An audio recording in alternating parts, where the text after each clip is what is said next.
Somewhere in California, an engineer is asleep. She's not a celebrity. She's not a hedge fund manager. She didn't start a company in her garage. And she definitely didn't win the lottery.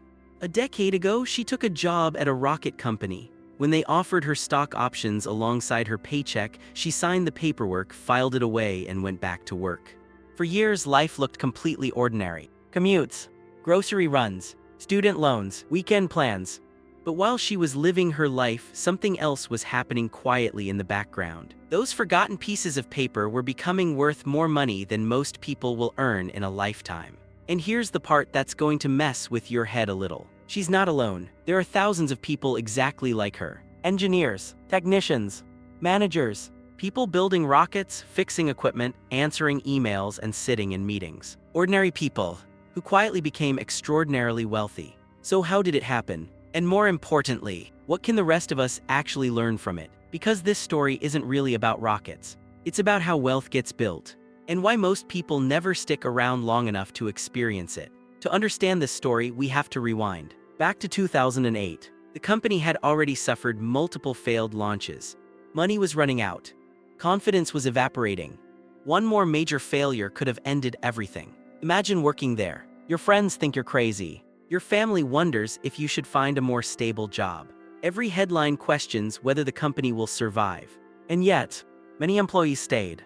Not because they knew success was guaranteed, because they believed in what they were building. And that's an important distinction. The people who became wealthy weren't operating with certainty. They were operating with conviction. Eventually, the company survived. Then it grew. Launches became routine. New businesses emerged. The mission expanded, and the value of the company climbed higher and higher. Meanwhile, employees kept showing up on ordinary Tuesdays. Let's talk about the mechanism behind all of this. Because stock options sounds complicated. It isn't. Imagine you open a coffee shop. You want to hire an amazing manager, but you can't afford to pay as much as larger competitors. So you offer something different. You say, I'll pay you a salary, but I'll also give you the right to buy part of this business at today's price. If the coffee shop succeeds, those ownership rights become more valuable. If the business struggles, they may end up worthless. That's essentially how stock options work. They're not free money. They're a bet. A bet that the company you're helping build today will become more valuable tomorrow. And there's another important detail. Time. Most stock options don't become available immediately. They vest gradually, meaning you have to stay, contribute, wait. That's what happened for many early employees. Year after year, more ownership accumulated. And year after year, the company became more valuable. The difference between where they started and where they ended up became life-changing. Now here's the part most finance videos skip. The psychology. Because understanding wealth and building wealth are two completely different skills. Let's say someone offered you a choice, $100,000 today, or the possibility of $500,000 10 years from now. No guarantees, no certainty. Which would you choose? Most people take the money today. Not because they're irrational, because they're human. Psychologists call this present bias.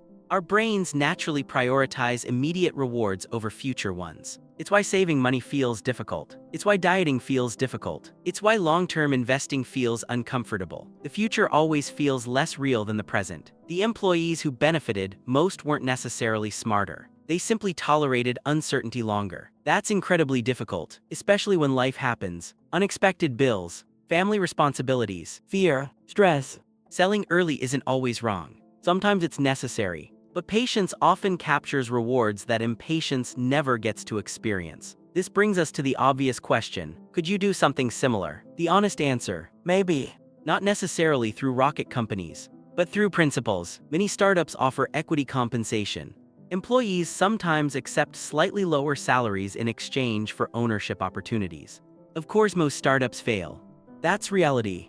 But ownership matters, because wealth tends to accumulate differently for owners than it does for consumers. Consumers spend, owners participate. Now, does that mean you should quit your job and join a startup tomorrow? Absolutely not, because concentration creates risk. And that's where balance becomes important. You don't need to bet everything on one opportunity. In fact, you probably shouldn't.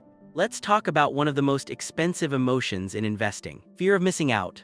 FOMO. It shows up whenever people around us seem to be getting rich. You see headlines, social media posts, friends discussing investments. Suddenly, it feels like everyone else got invited to a party you somehow missed. And that's dangerous, because urgency changes behavior. People stop asking, "Is this a good decision?" and start asking, "What if everyone else gets rich except me?" Those are very different questions. The first creates discipline, the second creates regret. And regret is expensive. The truth is, every generation believes they're witnessing the last great opportunity. People thought they missed technology stocks, then e-commerce, then smartphones, then artificial intelligence. History suggests otherwise. Opportunity rarely disappears. It changes form. The goal isn't catching every wave. The goal is surviving long enough to benefit from the waves you do catch. This might be the most important lesson in the entire video. A great company and a great investment are not always the same thing. You can admire a business, respect its leadership, love its products, and still pay too much. Price matters, because returns depend not only on what you buy, but what you pay. Excitement often pushes prices higher. Stories become larger than fundamentals. Expectations become impossible to satisfy. That's why emotional discipline matters. You don't need to participate in every opportunity immediately. You don't need perfect timing. You simply need rational decision-making. Over long periods of time, that skill compounds.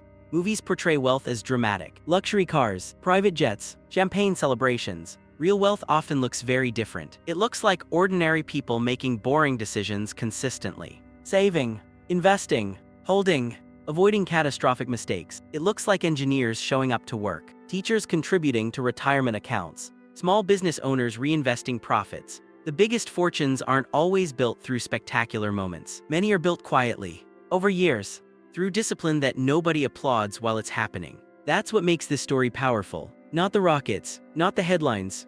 The reminder that extraordinary outcomes can emerge from ordinary behavior. Remember the engineer from the beginning of this video. Her life didn't change because she predicted the future perfectly. She didn't know exactly what would happen. She made a thoughtful decision. She accepted uncertainty, and she stayed long enough to see the outcome. That's the lesson, because wealth building isn't usually about finding certainty. Certainty rarely exists. It's about making reasonable decisions repeatedly, managing risk, thinking long-term, and resisting the temptation to let emotions take control.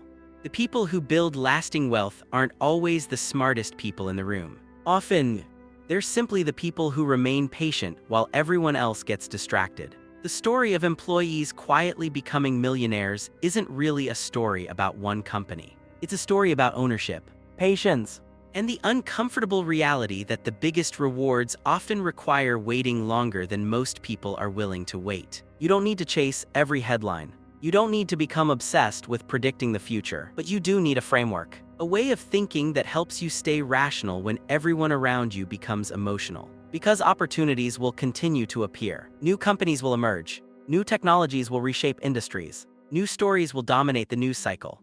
The question isn't whether opportunities exist.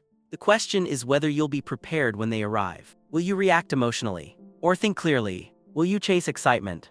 Or build patiently? Because the fortune isn't always created in a single dramatic moment. Sometimes, it's built on thousands of ordinary Tuesdays, and by the time everyone notices, the people who stayed the course are already miles ahead. If this video helped you think differently about how wealth actually gets built, subscribe to Alex Explains Money. And let me ask you something. If you had the chance to trade a little certainty today for a potentially much larger reward tomorrow, would you take it? Let me know in the comments. I read every single one. And I'll see you in the next video.